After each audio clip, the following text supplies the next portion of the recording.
Shalom, Bapak Ibu Saudara. Kita teruskan studi kita, kristalisasi. Dan kita masuk kitab yang baru, kitab Nabi Kecil, yaitu kitab Yunus. Nah, ini hanya 4 pasal dan kita akan melihat tema yang muncul di kitab ini. Dan setidaknya ada 2 yang tema dulu kita lihat, bahwa pertama kedaulatan Tuhan, yang kedua kasih Tuhan. Tapi hari ini kita akan bahas hanya kedaulatan Tuhan dulu, ya, untuk melihat bagaimana Tuhan berhak atau berdaulat untuk melakukan apapun yang dikehendakinya, ya. Nah, mari dulu kita lihat ceritanya. Ini siapa Yunus ini? Ini nabi yang melayani pada zaman kerajaan Israel yang sana utara, yang 10 suku, di mana Jerobeam II di situ menjadi raja. Nanti kita baca dulu sebentar. Di sini di kitab Raja-Raja disebut Nabi Yunus ini bin Amitai, ya. Saya baca aja dulu, ya. Saya pakai YLT. Begini firman Tuhan dari 2 Raja-Raja ayat yang ke-23. Itu semuanya nanti saya baca walaupun loncat-loncat, ya. Pada tahun ke-15 zaman Amasya anak Yoas Raja Yehuda, Jerobeam anak Yoas Raja Israel memerintah di Samaria selama 41 tahun, ya. Ayat 24, dia atau Jerobeam ini melakukan apa yang jahat di mata Yahweh. Dia tidak berpaling dari segala dosa Jerobeam anak Nebat yang menyebabkan orang Israel berdosa. Ini kita tahu Jerobeam bin Nebat itu ketika kerajaan Israel pecah. Kerajaan utara itu Jerobeam bin Nebat, yang selatan ini Yehuda dan Benyamin ini Rehabeam anak Salomo, ya. Nah, ketika dia itu pecah, Jerobeam bin Nebat ini dia membuat 2 anak lembu emas, ya. Satu taruh di Betel, satu taruh di kota Dan, dengan maksud supaya orang Israel jangan datang ke Yerusalem lagi. Karena menurut perjanjian Musa, orang Israel harus beribadah di Yerusalem, karena disitulah tempat yang dipilih Tuhan meletakkan namanya, dan bait sucinya juga di situ yang kita dibangun oleh Salomo, kita tahu itu, ya. Nah, Jerobeam bin Nebat langsung dia mulai ibadah yang baru. Dia bikin harinya, rayanya, peraturannya, ngangkat imam-imam sendiri, pokoknya dia bikin yang baru. Yang penting yang 10 suku ini Israel tidak datang ke Yerusalem, yang diharuskan minimal 3 kali dalam setahun. Ada Paskah, Pentakosta, dan Tabernakel. Nah, kita lihat dulu terus di sini. Ayat 25 katakan begini. Dia membangun, maksudnya Jerobeam ini membangun kembali perbatasan Israel dari jalan masuk ke Hamat sampai ke Laut Araba, sesuai dengan firman Yahweh Elohim Israel yang telah dia katakan dengan perantaran hambanya, ini dia, Nabi Yunus bin Amitai dari Gad Hefer. Nah, ini yang di sinilah kita lihat kemunculan Yunus itu berbicara kepada Jerobeam II, ya, jangan bukan Jerobeam bin Nebat, ya, Jerobeam II. Ayat 26, alasannya Tuhan ini zaman Jerobeam II ini zaman Israel sedang jaya-jayanya, ya. Walaupun Jerobeam sendiri raja yang jahat, ya. Dia enggak berubah dari kelakuan Jerobeam bin Nebat yang sudah bikin 2 anak lembu emas itu, berhala itu, ya. Di sini dibilang alasan Yahweh itu bertindak demikian, ya, dengan nubuat Nabi Yunus. Dinubuatkanlah bahwa Israel akan membangun kembali perbatasan dari jalan masuk ke Hamat sampai ke Laut Araba. Alasannya begini, ayat 26. Sebab Yahweh telah melihat betapa pahitnya kesengsaraan Israel itu, tidak ada budak atau yang merdeka dan tidak ada penolong bagi Israel, ya. Ayat 27, tetapi Yahweh tidak mengatakan bahwa dia akan menghapus nama Israel dari kolong langit, tetapi menyelamatkan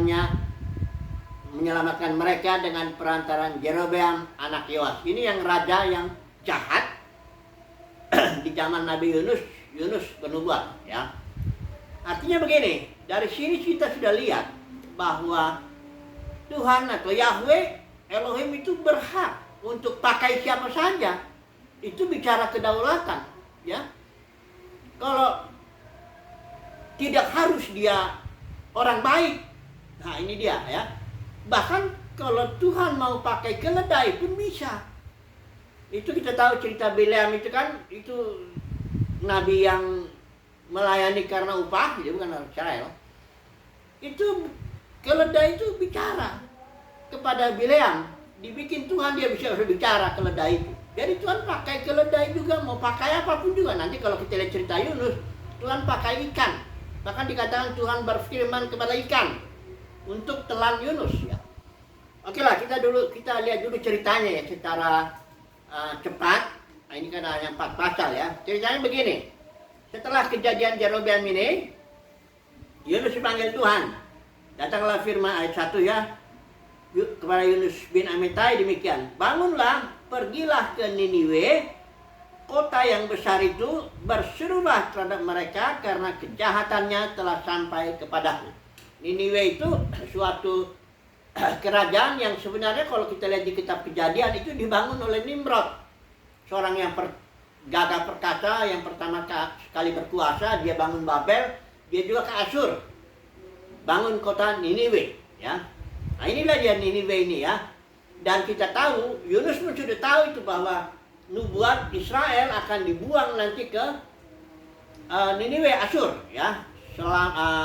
Itu tahun 722 sebelum Masehi, sebelum kejadian ini tentu ya. Nah, ketika Tuhan berfirman kepada Nabi Yunus, ya, tapi Yunus nggak mau mentaati Tuhan, ya. Ayat 3 dibilang justru Yunus bersiap melarikan diri ke Tarsis, jauh dari hadapan Tuhan. Artinya Yunus ini mengingkari panggilan Tuhan. Ya, nanti kita lihat alasannya ini Yunus ini kok disuruh Tuhan pergi dari Israel ke kota besar Niniwe, Asyur. Dia nggak mau, ya. Nanti dia sendiri memberikan alasannya, ya. Pedenya ketika dia tidak mau, dia kabur dari Tuhan, dari hadapan Tuhan, bilangnya di sini. Dia pergi naik kapal laut dan atas penentuan Tuhan. Nah, di sini berkali-kali ada ungkapan atas penentuan Tuhan, ya. Kalau saudara melihat dari ada pasal 17 itu ada juga dikatakan tetapi Tuhan ayat 1:4, pasal 1:4, tetapi Tuhan menurunkan angin ribut ke laut. Jadi angin ribut juga ya laut, dan Tuhan berkuasa juga di situ. Ya, demi keinginan, demi maksudnya, demi kehendaknya dia pakai apa saja, ya. Bahkan iblis pun sebenarnya dipakai ketika kasus Ayub itu. Saudara bisa lihat tuh kasus Ayub itu. Tuhan memutuskan untuk mendatangkan malapetaka kepada Ayub dengan suatu maksud. Kalau kita lihat di pasal 42 ayat 5 itu, maksudnya supaya pengenalan Ayub akan Tuhan lebih dalam lagi. Karena dia sendiri Ayub ngaku, sekalipun Tuhan bilang dia seorang yang baik, jujur, takut akan Tuhan, tapi sebenarnya pengenalannya adalah pengenalan kata orang. Tapi setelah Ayub mengalami disiplin keras, dia luar biasa, itu ngeri, ya. Semua anaknya mati, harta bendanya habis, bahkan Ayub kena penyakit. Tapi Tuhan itu pakai iblis dan orang-orang jahat untuk melaksanakan maksudnya, ya. Nah, kita tahu ceritanya itu, ya. Nah, kemudian di sini karena Yunus melarikan diri dari panggilan Tuhan, maka Tuhan langsung datangkan angin ribut, ya, supaya perahunya itu, kapal itu kacau, ya. Nah, kemudian singkat cerita, orang itu yang di kapal, kita coba dulu siapa ini penyebabnya yang begini, karena nggak biasa datang angin ribut yang begitu mengamuk, ya. Diundilah, ya, kira-kira bagaimana caranya, penanya ketahuan si Yunus, ya. Baru ditanya, kau ini siapa? Aku orang berani, kata Yunus. Aku takut akan Tuhan, pencipta langit, bumi, laut dan segala isinya, kira-kira begitu, ya. Orang-orang di kapal itu tambah takut. Jadi harus kami apakan? Tapi orang-orang di kapal sudah tahu bahwa Yunus melarikan diri dari Tuhan, karena Yunus sudah bilang juga sebelumnya. Yunus bilang, lemparin aja aku udah ke laut, ya. Nanti laut ini tenang. Sebenarnya orang di kapal itu berusaha juga. Dia bilang, Dia berdoa juga di sini. Orang di kapal itu, Tuhan tolong jangan timpakan malapetaka ini karena nyawa orang ini ya. Sebenarnya mereka mau berusaha juga melawan angin ribut itu dan menyelamatkan si Yunus ini. Tapi tidak bisa. Karena Tuhan punya rencana. Jadi kehendak manusia tidak bisa berbuat apa-apa. Akhirnya dilemparlah Yunus itu ke laut. Ya. Setelah dilempar, berhenti angin ributnya. Sehingga orang-orang di kapal itu ketakutan dan mereka itu dikatakan di sini ayat 16 pasal 1, orang-orang sangat takut lalu mempersembahkan korban sembelihan bagi Tuhan serta mengikrarkan nazar atau janji ya. Ayat 17, maka atas penentuan Tuhan, perhatikan ini, penentuan ya, ketetapan Tuhan atau keputusan Tuhan, kedaulatan Tuhan ya. Datanglah seekor ikan besar yang menelan Yunus. Dan Yunus kita tahu tinggal 3 hari 3 malam di dalam perut ikan itu ya. Dan akhirnya pasal 2 Yunus menaikkan doa, dia menyesal, dia bertobat lah kira-kira begitu ya, dia berseru kepada Tuhan ya. Dan dia katakan ayat 8 ayat 9 ya. Tetapi aku dengan ucapan syukur akan kupersembahkan korban kepadamu. Apa yang kunazarkan akan kubayar. Keselamatan adalah dari Tuhan. Ini kata Yunus doanya dalam perut ikan itu ya. Kemudian ayat 3 pasal 3 ya. Datanglah firman Tuhan. Ini ayat yang ini apa juga ya, perlu kita baca ini. Ayat 10 ya. Lalu berfirmanlah Tuhan kepada ikan itu. Jadi Tuhan berfirman juga kepada ikan. Untuk apa? Supaya ikan itu memuntahkan Yunus ke darat. Ya. Kembali ya, ini tema kita kedaulatan Tuhan. Tuhan mau pakai cara apa? Tuhan mau bicara kepada siapa? Pada iblis pun Tuhan bicara. Ya, waktu kasus Ayub, kau boleh ya serang itu Ayub itu tubuhnya, tapi jangan sampai dia nyawanya. Ya. Tuhan yang menentukan segalanya, intinya begitulah dulu ya. Itulah kita pegang ya dari kasus Yunus ini ya. Kemudian datanglah firman Tuhan yang kedua kali. Yunus taat dah, udah dia ngalamin masuk perut ikan 3 hari 3 malam. Nah, dia udah merasa kesusahan, dia melawan keinginan Tuhan. Dia taat ya. Dia masuk ke dalam kota besar itu Niniwe dan bilang dalam 40 hari kira-kira intinya penghakiman Niniwe akan ditunggang balikan ya. Tahu-tahu entah ini agak ajaib, Niniwe itu tiba-tiba bertobat. Dalam arti perbuatannya semua ketika sampai berita itu kepada raja di Niniwe itu, dia bilang semua manusia atau hewan harus berpuasa dan mengenakan kain kabung. Kalau sudah dibaca itu, bayangkan hewan pun harus pakai, nggak boleh makan, kalau makan rumput, nggak boleh makan, harus pakai kain kabung ya. Nah, setelah Tuhan lihat demikian, Tuhan menyesal. Nah, ini kalimat istilah bahasa manusia. Di sini kan Tuhan menyesal atas malapetaka yang dirancangnya untuk kota Niniwe. Akhirnya Tuhan nggak jadi. Nah, tapi di sini masalah karena Tuhan sedang mengajar kepada Yunus sebenarnya. Yunus marah, loh kenapa nggak jadi? Ya. Jadi dari ucapan Yunus ini dikatakan ya. Kalau kita lihat ya alasannya ya. Pasal 4 ya. Hal itu sangat mengesalkan hati Yunus, lalu marahlah ia. Karena nggak jadi Tuhan timpakan malapetaka ke kota Niniwe itu, ya. Dia marah begitu. Nah, banyak orang berpandangan ini karena sifat atau ke nasionalismenya si Yunus ini. Kalau ketika dia ngomong sama Jerobeam bahwa Israel akan bangun perbatasan begini, dia padahal si Jerobeam itu orang raja jahat itu dia nggak apa-apa. Tapi ketika dia bicara sama kota Niniwe dan tiba-tiba Tuhan nggak jadi menimpakan malapetaka kepada kota Niniwe, marah dia Yunus. Tuhan menjawabnya begini, layak nggak engkau marah? 2 kali itu dibilang. Tapi Yunus bilang, yuk sampai mati juga aku layak katanya. Ya. Akhirnya Tuhan bikinlah cara. Yunus kan keluar dari kota Niniwe, dia bangun pondok lah gitu.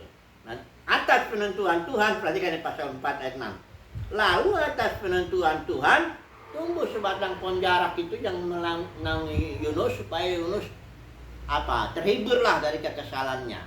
Ya. Nah, tiba-tiba atas penentuan Tuhan lagi, ya, di ayat 7, ketika fajar menyingsing, atas penentuan Tuhan lagi datang seekor ular. Jadi Tuhanlah yang nentuin mau pohon jarak itu naik ke atas naungin Yunus, maupun nanti datang ulat menghabiskan pohon jarak itu, ya. Semua diatur Tuhan. Bahkan kalau di kitab Perjanjian Baru kita lihat burung jatuh pun tidak ada yang terjadi di luar kehendak Bapa. Ya, semuanya diatur. Surat Roma juga bilang segala sesuatu berasal dari Dia, oleh Dia. Maksudnya dialah yang menggerakkan, dialah penyebab segala sesuatu itu, dan kepada Dia, kepada maksud Bapa, kepada kehendak Bapa, kepada kemuliaan Bapa. Ini yang harus Yunus tidak bisa terima begini, ya. Kedaulatan sebenarnya dia tahu kok, ya. Dia tahu juga bahwa satu poin yang nanti besok kita pelajari itu mengenai kasih Tuhan atas semua manusia. Sesuai dengan Yohanes 3:16 juga begitu besar kasih Bapa akan seluruh dunia. Jadi kita kembali lagi ke sini dulu, ya. Sebelum kita selesaikan dulu lah cerita ini. Setelah Yunus tetap berkeras ketika Tuhan sudah kasih alasan, ya, engkau sendiri sayang sama pohon jarak itu, yang untuknya engkau tidak berusaha apapun. Pohon jarak itu tumbuh, dan aku sendiri yang bikin tumbuh kok. Kemudian aku juga yang matikan pohon jarak itu, engkau sayang. Bagaimana enggak aku sayang kepada Niniwe, kota itu besar, ada 120 orang di sini katanya nggak tahu membedakan tangan kanan, tangan kiri. Ini masih anak kecil. 120.000 orang anak kecil yang nggak tahu itu. Masakan aku nggak sayang? Nah, disinilah Yunus belajar sebenarnya tuh dua hal. Kedaulatan Tuhan dan kasih Tuhan. Jadi Tuhan memilih Israel bukan berarti dia menolak atau membuang bangsa-bangsa lain. Nah, itu yang Yunus belajar, ya. Bahwa pertama Tuhan berdaulat, dia menentukan segalanya. Kedua, dalam kedaulatannya, ya Tuhan mau berbuat apa aja, mau pakai siapa aja kek, mau mengasihi berbelas kasihan kepada siapapun. Pada Musa kan Tuhan bilang, aku mau berbelas kasihan kepada siapa aku mau, dan aku akan menegarkan hati siapa yang aku mau. Nah, sekarang coba dulu kita aplikasikan dulu, ya. Aplikasikan dulu sebentar ke dalam kondisi kita, konteks kita, ya. Jadi ini doktrin sebenarnya ini doktrin reform, ya. Itu kalau saudara mau buka itu di YouTube ada tuh Pak Budi Asali, dia menjelaskan doktrin bahwa kedaulatan Tuhan itu yang menentukan segalanya. Itu sebenarnya doktrin reform, walaupun kenyataannya nggak semua orang reform mau menerima ini. Di sini saudara lihat nanti itu di YouTube-nya, itu boleh itu. Dia baca satu ayat, Mazmur 139, ya, ayat yang ke-16. Matamu melihat selagi aku bakal anak, dan dalam kitabmu semuanya tertulis. Hari-hari, perhatikan, yang akan dibentuk sebelum ada satupun daripadanya. Ini pemazmur ini berseru dia, ya. Dia bilang, sebelum aku jadi bakal anak, dalam kitabmu udah tertulis, sudah ditentukan, ya. Tuhan sudah tahu, ya, sudah tertentu, istilahnya kalau Pak Budi Asih bilang sudah tertentu, karena udah tertulis dalam kitab itu, ya. Hari-hari seorang yang bakal anak ini akan dibentuk, ya. Jadi udah ditentukan sebelumnya, sudah tertulis, dan itu sangat detail sekali. Karena burung jatuh pun sebenarnya sudah ditentukan, ya. Orang akan mengalami malapetaka, akan mengalami ini semua sudah ditentukan, ya. Inilah kalau judulnya, kalau kita Wahyu itu kitab Mazmur itu dibilang doa di hadapan Tuhan yang Maha Tahu.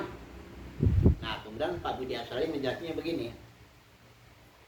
Tuhan yang Maha Tahu itu berarti dialah yang menentukan segala sesuatu sampai detailnya. Jadi dia menjelaskannya begini. Ditarik dulu mundur seolah-olah segala sesuatu belum ada. Hanya ada Tuhan aja. Ya, Bapa, Anak, Roh Kudus. Sudah, nggak ada yang lain. Ya. Sebelum ada ciptaan, jadi baru pencipta saja. Ya. Kemudian dikatakan di situ kan Tuhan Maha Tahu. Artinya dia tahu segala sesuatu. Itu namanya Maha Tahu artinya. Dia tahu segala sesuatu. Dan segala sesuatu sudah tertentu. Ingat ya, tertentu bukan siapa yang menentukan, belum kita bicarakan dulu.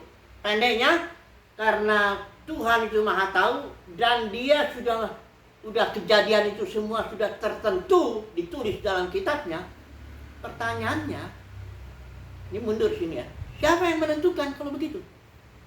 Ya, belum ada orang, belum ada malaikat, belum ada apapun makhluk-makhluk surgawi, semuanya belum ada. Baru yang ada tuh pencipta, Bapa, Anak, Roh Kudus. Duh, kalau segala sesuatu sudah tertentu, ditulis dengan sangat detail dalam kitab yang ilahi lah kita bilang. Dan ya berarti yang menentukan ya dia sendirilah, pencipta itu sendiri. Karena belum ada yang lain yang bisa menentukan apapun. Nggak ada kehendak bebas atau apa dibilang macam-macam lah. Itu kehendak bebas itu. Itu bukan pikiran Tuhan. Memang ini sulit. Perhatikan si pemazmur bilang ayat di bawahnya itu ya. Mazmur 139 ayat 17. Dan bagiku betapa sulitnya pikiranmu. Emang sulit kita menerima bahwa segala sesuatu itu sudah ditentukan, sudah tertulis. Ya. Dan yang nulis itu, yang menentukan itu adalah pencipta. Nah, jadi kan dalam dunia kekristenan sekarang ini banyak orang bilang bicara kehendak bebas. Itu tergantung kamu, tergantung respon kamu. Tuhan sudah menentukan, Tuhan sudah berbuat begitu mengasihi. Ya. Kalau kau nggak percaya, kalau nggak bertobat, kalau nggak diselamatkan dan sebagainya macam-macam lah. Seolah-olah segala sesuatunya ditentukan oleh manusia itu. Keselamatan ditentukan oleh respon kamu. Kalau kamu mau bertobat, mau percaya, ya kamu selamat. Kalau enggak, ya enggak. Saudaraku, ini doktrin yang seolah-olah tergantung manusia ini memang banyak diterima orang. Karena orang bangga gitu. Kalau, ini segala sesuatu tergantung aku lah. Aku bisa menentukan, aku punya kehendak bebas. Nah, di sini kita harus melihat doktrin Maha Tahu Elohim itu atau itu kedaulatan Elohim itu membuktikan bahwa segala sesuatu telah ditetapkan dengan detail sekali. Sudah tertulis sebelum segala sesuatunya ada. Cuma untuk melihat ini orang harus masuk ke dalam pikirannya Elohim itu. Ya. Kalau pikiran filsuf itu banyak orang filsuf biasanya dia bilang manusia berkehendak bebas. Engkau menentukan segalanya. Masa depanmu itu engkau yang tentukan. Apa-apa semua. Itulah sebabnya manusia jadi bertanggung jawab. Ya. Enggak begitu. Karena kemuliaan Elohim itu adalah dia merahasiakan dirinya. Bahkan perbuatannya pun rahasia. Banyak orang enggak mengakui perbuatan Tuhan. Ya. Kalau kita lihat di sini di Mazmur juga itu ada pekerjaan manusia dari awal dia kerja pagi dia gini. Terus komentarnya betapa banyaknya perbuatanmu Tuhan. Tapi dia nggak bisa dilihat oleh orang, apalagi orang yang kayak model filsuf yang bahkan orang Kristen banyak kali lihat bahwa segala sesuatunya itu berasal dari Elohim. Nggak mengakui dia. Hanya dia bilang kalau yang dari Elohim itu yang baik. Kalau dari iblis aja baru jahat. Makanya ada doktrin kejatuhan iblis ya. Saudaraku, kita bilang nih kalau kita mau bongkar ini dari kejatuhan Adam. Semua iblis pun diciptakan oleh Tuhan itu. Tidak ada sesuatu yang terjadi di luar kontrol Tuhan. Semua Tuhan tetapkan sebelumnya. Sebelum segala sesuatu ada. Dia sudah tulis itu. Dalam kitab, ya bukan menulis begini. Maksudnya sudah ada lah. Ya. Sudah segala sesuatu berasal dari dia. Kejatuhan Adam siapa yang bikin? Ya Tuhan. Dari mana kita tahu? Roma pasal 8 ayat 19-21 itu jelas. Ya. Segala makhluk jatuh ke dalam alam kesia-siaan karena dosa Adam itu. Bukan karena kehendak makhluk ini, tapi karena kehendak dia yang menaklukkannya supaya manusia masuk seluruhnya ke dalam alam maut. Tapi kemudian di sini dikatakan dalam pengharapan pada akhirnya seluruh makhluk masuk ke dalam kemerdekaan kemuliaan putra-putra Elohim. Jadi Tuhan sendiri yang mengerjakan kedaulatannya. Ya. Memang untuk melihat ini ya kita harus masuk ke dalam pikirannya Elohim oleh anugerah Tuhan. Kita bisa contohnya begini aja. Dalam bahasa Kristenan orang udah banyak umum bilang, kalau kau percaya bertobat masuk surga. Seolah-olah percaya dan bertobat yang bikin orang masuk surga. Enggak gitu, Bapak Saudara. Keselamatan itu soal otoritas, soal kedaulatan Tuhan, bukan soal respon manusia. Ya. Alkitab bilang Lukas 12 ayat 32. Jangan tahu kawan kecil, karena keselamatan kerajaan surga itu akan diberikan kepada kawan kecil. Dikatakan di situ ya. Ini atau kita baca aja lah. Ini sering kita baca, tapi perlu juga kita baca ini sekali. Janganlah takut, hai kamu kawanan kecil, karena Bapamu telah berkenan memberikan kamu kerajaan itu, masuk kerajaan surga. Itu siapa yang menentukan kalau gitu? Ya Bapa di surga yang berkenan atau sudah dia emang ingin berikan, tapi enggak kepada kawanan besar dalam kekristenan, kepada kawanan kecil. Tapi ada maksudnya. Melalui kawan kecil, kalau saudara baca Wahyu pasal 5:10, Bapa di surga bekerja, Tuhan Yesus bahkan berjanji, bukan berjanji, dia udah mengatakan kau akan melakukan perbuatan lebih besar daripada yang kuperbuat. Artinya melalui kawan kecil ini seluruh ciptaan akan dipulihkan. Ini sesuai juga dengan pemahaman ini. Dan segala sesuatu itu sudah ditentukan sebelum kita ada, sebelum segala sesuatu ada. Jadi kalau itu cerita atau drama kehidupan ini untuk apa sih? Perhatikan surat Roma, segala sesuatu berasal dari dia, dari Bapa. Oleh Bapa lah yang menggerakkan segala sesuatu terjadi. Dan untuk Bapa, untuk kemuliaan Tuhan, untuk maksudnya, untuk kehendaknya gitu. Sehingga segala makhluk itu akan sujud menyembah pada akhirnya. Ya. Inilah dia cerita Yunus ini. Yunus pun nggak segampang itu dia. Khususnya kalau Yunus itu nggak bisa terima karena Elohim itu mengasihi, ya, berbelas kasihan kepada bangsa lain. Yunus bilang ya itulah nasionalisme yang berlebihan seperti itu, ya. Nah jadi sekali lagi kesimpulannya, kedaulatan Bapa adalah yang berarti dia menentukan segalanya. Ya sebelum saudara dan saya ini ada, ini udah ditulis. Segala sesuatu ditentukan dan itu sangat detail. Saudara dan saya mendapat kerajaan surga itu pun sudah ditentukan. Bukan karena respon kita, bukan karena kita lebih baik dari orang lain, tidak ada. Semua kita hanya menjalani apa yang sudah ditentukan. Ya. Nanti setelah semuanya cerita ini selesai, barulah kita semua, bahkan Yesus bilang, ketika itu kamu nggak akan tanya apa-apa, karena kita udah ngerti bahwa segala sesuatu berasal dari Bapa, oleh Bapa dan kepada Bapa. Ya. Haleluya. Amin.